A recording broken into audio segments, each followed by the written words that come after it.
Hello नमस्कार, मैं सुदेश कुमार। सैनानी ना हुए भी चश्मे वाले को लोग कैप्टन क्यों कहते थे, अथवा नेताजी का चश्मा कहानी के आधार पर स्पष्ट कीजिए कि सैनानी ना होते हुए भी चश्मे वाले को लोग कैप्टन क्यों कहते थे। क्वेश्चन 2008, 2010, 2011, 2012, 2013, 2017 और 2019 की बोर्ड परीक्षा में पूछा गया था।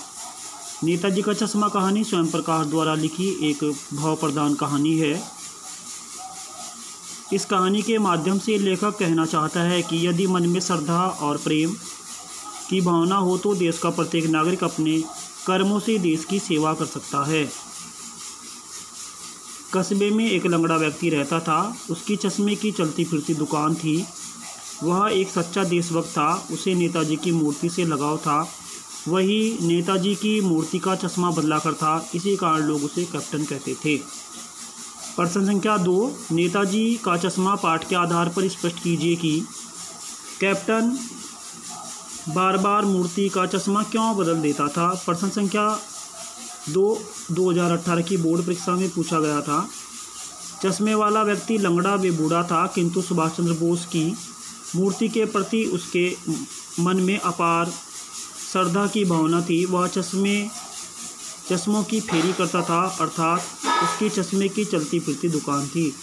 वह रोज़ नेताजी का चश्मा बदल देता या नया चश्मा मूर्ति पर लगा देता था।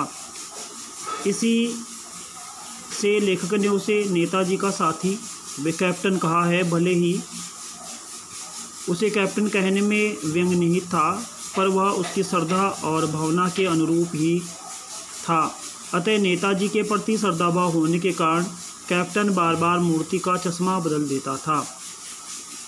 प्रश्न संख्या 3, नेताजी की मूर्ति अच्छी न बनी होने के लिए लेखक ने कौन कौन से कारण माने हैं।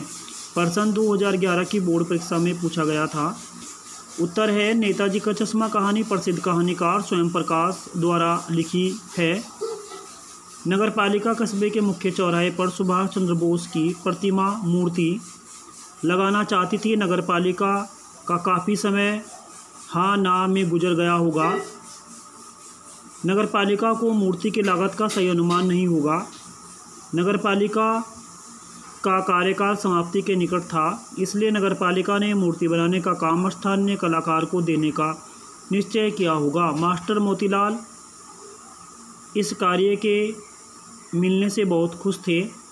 उन्होंने भी 1 महीने में मूर्ति बनाने का वादा किया होगा। धन्यवाद।